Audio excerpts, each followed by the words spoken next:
नमस्कार साथियों, आज मैं लेकर आया हूँ यूपी टेट का महत्वपूर्ण टॉपिक, जहाँ से 4 से 5 प्रश्न अवश्य पूछे जाते हैं। तो हिंदी साहित्य का टॉपिक है ये। प्रमुख रचनाएं, कवियों और लेखकों की प्रमुख रचनाएं, उन पे किसको कौन सा पुरस्कार मिला है, यहाँ से प्रश्न पूछे जाते हैं। तो देख लेते हैं। अगर आपने चैनल सब्सक्राइब नहीं किया तो चैनल को सब्सक्राइब कर लीजिए। गोदान और गबन किसकी प्रसिद्ध कृतियाँ हैं? तो यह है मुंशी प्रेमचंद की। साथ ही इनकी सेवा सदन, कर्मभूमि, रंगभूमि, करबला, निर्मला, मंगलसूत्र, ये भी रचनाएं इनकी हैं।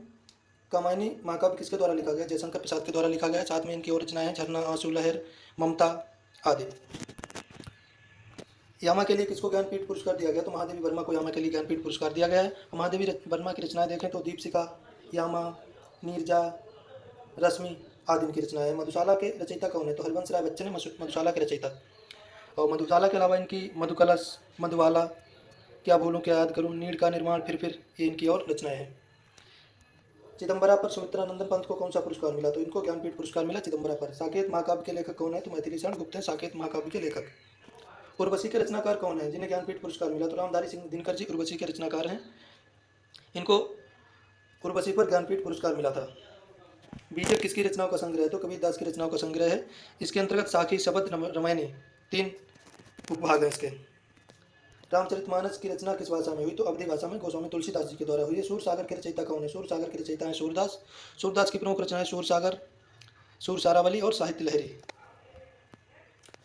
कुछ तथ्य देख लेते हैं। सुमित्रानंदन पंत को हिंदी साहित्य में प्रथम ज्ञानपीठ पुरस्कार मिला चिदम्बरा पर 1968 में। ये पहले ज्ञानपीठ पुरस्कार प्राप्त करने वाले हैं। महादेवी वर्मा को मिला है यामा पर 1982 में। रामधारी सिंह दिनकर को मिला उर्वशी के लिए 1972 में।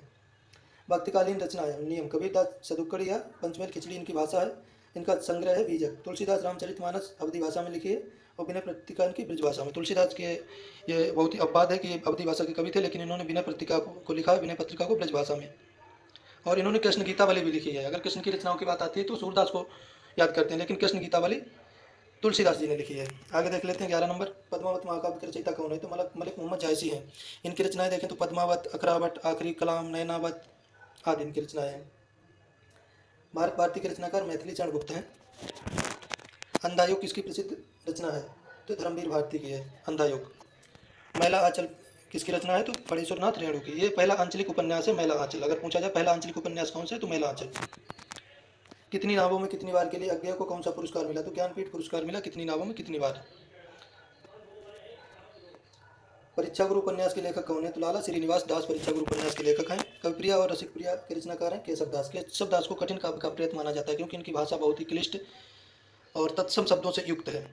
सत्यार्थ प्रकाश के लेखक स्वामी दयानंद सरस्वती हैं। इन्होंने आर्य समाज की स्थापना की थी। आषाढ़ का एक दिन के लेखक है मोहन राकेश। कठिन काव्य का प्रेत कहा जाता है केशव दास जी को क्योंकि इनकी भाषा बहुत ही क्लिष्ट है। कुछ तथ्य देख लेते हैं। प्रथम कृतियों के नियम। प्रथम उपन्यास लाला श्री निवास दास कृत परीक्षा गुरु हिंदी का प्रथम उपन्यास माना गया। आंचलिक उपन्यास मैला आंचल जो फणीश्वरनाथ रेणु द्वारा लिखे थे। उपनाम एवं उपाधियाँ। मैथिली शरण गुप्त को महात्मा गांधी ने 1932 में भारत भारती के बाद राष्ट्रकवि की उपाधि दी। तो राष्ट्रकवि किसको कहा जाता है? मैथिली शरण गुप्त को महात्मा गांधी ने कहा था। केशव दास की भाषा क्लिष्ट होने के कारण उन्हें कठिन काव्य का प्रेत कहा जाता है। आगे देख लेते हैं 21 नंबर। संस्कृत के 4 उपाध्याय रामधारी सिंह दिनकर की रचना। इनकी और भी रचनाएं कुरुक्षेत्र, उर्वशी, रश्मिरथी आदि। आवारा मसीहा जीवनी विधा की रचना किसके जीवन पर आधारित है? शरतचंद्र चट्टोपाध्याय पर आधारित है आवारा मसीहा। कलम का सिपाही जीवनी रचना किसने की? तो अमृत राय ने की। ये मुंशी प्रेमचंद के जीवन पर आधारित है। अमृत राय मुंशी प्रेमचंद के बेटे, इन्होंने की इस रचना को लिखा है जिसमें मुंशी प्रेमचंद के जीवनी है कलम का सिपाही, और उनके बेटे ने लिखी जिनका नाम है अमृत राय। चिंतामणि किसकी प्रसिद्ध निबंध संग्रह है? किसका है? तो रामचंद्र शुक्ल का है चिंतामणि निबंध संग्रह। और रामचंद्र शुक्ल ने आधुनिक साहित्य का इतिहास, हिंदी साहित्य का इतिहास रामचंद्र शुक्ल ने लिखा है। हिंदी साहित्य का इतिहास। झांसी की रानी नाम की प्रसिद्ध कविता की रचनाकार है सुभद्रा कुमारी चौहान। इन्होंने और भी लिखा। वीरों का कैसा हो बसंत इनकी एक फेमस ये भी रचना है। चांद का मोटेड़ा गजानन माधव मुक्तिबोध इसके रचयिता हैं। परमाल रासो आलाखंड के रचयिता हैं जगनिक। और चंद्रप्रदाई तो पृथ्वीराज रासो के रचयिता हैं।